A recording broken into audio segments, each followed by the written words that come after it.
Class 12th physics के लिए सितंबर में हुए हाफ ईयरली एग्जाम का सॉल्यूशन हम यहाँ पे करने की कोशिश करेंगे। यहाँ पे 1 से लेकर के 15 तक के जो क्वेश्चन हैं वो एक-एक नंबर के हैं। Here question number 1 is the SI unit of permittivity of free spaces. We knows that the formula for force is 1 by 4 pi epsilon naught. यहाँ पे जो एप्सिलॉन नॉट है यही परमिटिविटी ऑफ फ्री स्पेस है and Q1 Q2 divided by r square. यहाँ से अगर हम एप्सिलॉन नॉट को फाइंड आउट करने की कोशिश करें then epsilon naught that is equal to and Q1 Q2 divided by 4 pi and F R square.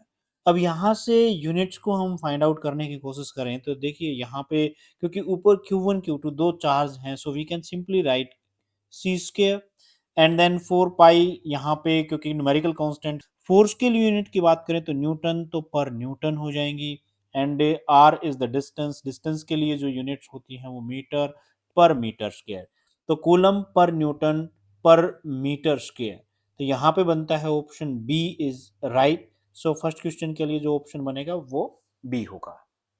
Now question number 2, with the increase in temperature resistance of semiconductor. देखिए semiconductors के अंदर जो charge carrier होते हैं वो इन comparison to insulator ज्यादा होते हैं and in comparison to conductors कम होते हैं। बट जैसे ही हम उसको हीट देना शुरू करते हैं उसके अंदर और ज्यादा चार्ज कैरियर प्रोड्यूस हो जाते हैं क्योंकि वो अपनी जो साइट है उसको छोड़ देते हैं। तो ज्यादा चार्ज कैरियर वहां पे प्रोड्यूस होंगे टेम्परेचर इंक्रीज करने से। तो इसका मतलब उसकी कंडक्टिविटी इंक्रीज होगी, रेजिस्टेंस ऑफ सेमीकंडक्टर डिक्रीज होगी। सो ए इज द राइट ऑप्शन यहाँ पे। Question number 3, magnetic susceptibility of paramagnetic substances is. Paramagnetic substances की फेरो से कम होती है, मतलब थोड़ी सी कम होगी, यहाँ पे स्मॉल होगी बट पॉजिटिव होगी। Fourth, the power factor for purely capacitive circuit is. देखिए पावर फैक्टर की अगर हम बात करें तो उसके लिए फार्मूला जो हमारे पास होता है P that is V R M S root mean square voltage और I R M S root mean square current and cos phi. Phi is the angle. तो यहाँ पे अगर हम कैपेसिटर की बात करें जो फेज की बात करते हैं तो फाई यहाँ पे होता है 90 degree in case of capacitor. तो यहाँ पे कोस 90 की वैल्यू हो जाती है 0।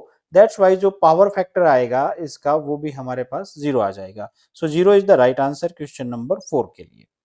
नेक्स्ट है question number 5, which of the following is same for X ray and gamma ray. तो देखिए एक्सरे और गामा रे के लिए क्या सेम है। तो वेवलेंथ की बात करें तो वेवलेंथ इज डिफरेंट, फ्रीक्वेंसी की बात करें तो वो भी डिफरेंट है, एनर्जी की यहाँ पे अगर हम बात करते हैं तो वो भी डिफरेंट हो सकती है इन दोनों की। बट जो एक चीज कॉमन होती है वो है क्योंकि दोनों ही इलेक्ट्रोमैग्नेटिक रेज हैं तो इलेक्ट्रोमैग्नेटिक वेव जब होती हैं तो उनकी वेलोसिटी इन वैक्यूम सेम होती है। So they have same velocity in vacuum. Next question number 6, mirage is based on. किस चीज के ऊपर बेस्ड है। तो देखिए यहाँ पे जो मिराज होता है उसमें रेज ऑफ लाइट इन्वायरमेंट में से ट्रेवल करती हैं तो वो अर्थ के सरफेस के पास जैसे ही हम जाते हैं तो हॉट एयर की वजह से वो रेयर मीडियम यहाँ पे बनता है तो हर बार डेंसर टू रेयर जाती हैं और फिर रेयर टू डेंसर इस तरीके से। सो यहाँ पे जो फिनोमिना हो रहा है वो है total internal reflection. So C is the right answer. Electric field intensity due to so dipole depends on r as. तो इलेक्ट्रिक फील्ड इंटेंसिटी किस तरीके से डिपेंड करती है आर के ऊपर। देखिए इलेक्ट्रिक फील्ड इंटेंसिटी का एक कॉमन सा अगर हम डाइपोल के लिए फार्मूला निकालें तो we simply write that is p dipole moment होता है 4 pi epsilon naught r cube and यहाँ पे हमारे पास आता है 3 cos स्क्वायर थीटा प्लस 1। ये एक सिंपल सा फार्मूला हमें पता है कि किसी भी डाइपोल इलेक्ट्रिक फील्ड निकाले डाइपोल के लिए तो ये बनता है। तो इन दिस केस यहाँ पे अगर देखा जाए तो E जो है वो inversely proportional to r cube हो रहा है। तो यहाँ पे जो ऑप्शन बनेगा वो होगा हमारे पास first option that is inversely proportional to 1 by R cube. Next है यहाँ पे question number 8, junction rule is based on law of conservation of. देखिए जंक्शन रूल किस चीज के ऊपर बेस्ड है। जंक्शन रूल की यहाँ पे बात करें तो ये किरचॉफ्स लॉ के अकॉर्डिंग ले रहे हैं। किरचॉफ्स लॉ में अगर हम बात करते तो जंक्शन के ऊपर जितने भी चार्ज बेसिकली करंट की बात करते हैं, sum of the all the current meeting at a junction is zero, जितने करंट आ रहे हैं उतने ही करंट जाएंगे भी, और करंट डिपेंड करता है चार्ज के ऊपर। सो यहाँ पे जो ऑप्शन हमें मिलता है वो चार्ज का मिलता है, so B is the right answer for this. Next है direction of induced EMF is given by. Induced EMF किसी भी कंडक्टर में जो प्रोड्यूस होती है उसकी जो डायरेक्शन जो देता है वो है लेंजेस लॉ। फैराडे लॉज वहां पे कितना प्रोड्यूस होगा, कब प्रोड्यूस होगा, उसके बारे में बताते हैं, हाइगन्स ऑप्टिक्स का से रिलेटेड है। सो यहाँ पे राइट आंसर है Lenz's law. Question number 10, among the following the wavelength is largest for, जो ऑप्शंस दी गई हैं इसमें सबसे ज्यादा वेवलेंथ किसकी होगी। तो यहाँ पे वेवलेंथ की बात करें तो सबसे ज्यादा जो वेवलेंथ होती है वो रेड लाइट की होती है। नेक्स्ट है question number 11 to 15, fill in the blanks. ये कहता है फर्स्ट 11th जो क्वेश्चन है, mathematical form of Gauss law is, Gauss law को मैथमेटिकली कैसे लिखा जा सकता है। तो हमने पढ़ा था E vector dot d s vector for a closed surface is equal to q by epsilon naught, where q is the total charge enclosed by that surface. कई स्मॉल क्यू यूज कर सकते हैं या यहाँ पे आप चाहें तो कैपिटल क्यू भी यूज कर सकते हैं, क्योंकि वो टोटल चार्ज को ही रिप्रेजेंट कर रहा है।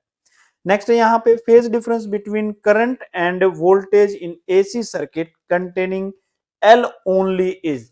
तो देखिए यहाँ पे जो फेज डिफरेंस आता है इन दोनों के बीच में वो आता है पाई बाई 2 का। Next question number 13, torque is maximum on electric dipole placed in uniform electric field when. ये टॉर्क मैक्सिमम कब होगा, जब इलेक्ट्रिक डाइपोल को हम यूनिफॉर्म इलेक्ट्रिक फील्ड के अंदर रख देते हैं। तो देखिए टॉर्क का जो फार्मूला होता है इलेक्ट्रिक डाइपोल के ऊपर वो बनता है पी ई साइन थीटा। अब थीटा की वैल्यू मैक्सिमम होती है 90 डिग्री के लिए, यहाँ पे थीटा 90 डिग्री होगा तो साइन थीटा की वैल्यू मैक्सिमम हो जाएगी 1 होगी। तो थीटा 90 मींस जब उसको डाइपोल को हम perpendicular to the electric field रख देंगे तो यहाँ पे मैक्सिमम टॉर्क काम करेगी। नेक्स्ट है यहाँ पे question number 14, energy stored in capacitor is, simple सा फार्मूला है हाफ सीवी स्क्वायर। आप यहाँ पे यूज करना चाहें तो इसकी जगह पे जो आंसर लिख सकते हैं हाफ क्यू वी भी लिख सकते हैं, क्योंकि सी जो होता है हमारे पास क्यू बाई वी होता है, q is the charge and V is the potential. तो यहाँ पे अगर सी की जगह पे हम क्यू बाई वी यूज करेंगे तो ये भी हम लिखा जा सकता है, इस तरीके से लिख सकते हैं। नेक्स्ट है value of dip angle at pole is, देखिए पोल की बात करें तो पोल के ऊपर जो एंगल ऑफ डिप होगा उसकी वैल्यू हो जाती है यहाँ पे 90 डिग्री, यानी कि परपेंडिकुलर होगा। तो ये अभी तक हमने पढ़े ये 1 मार्क्स के क्वेश्चंस थे। 2 मार्क्स के क्वेश्चंस हम नेक्स्ट वीडियो में डिस्कस करेंगे, उसके बाद 3 मार्क्स एंड 5 मार्क्स जो भी होंगे पूरा क्वेश्चन पेपर हम ये सोल्व करेंगे। तो आप वो नेक्स्ट वीडियो देख सकते हैं 2 मार्क्स 3 मार्क्स क्वेश्चन के लिए जो नेक्स्ट वीडियोस होंगे उनके अंदर। Thank you very much.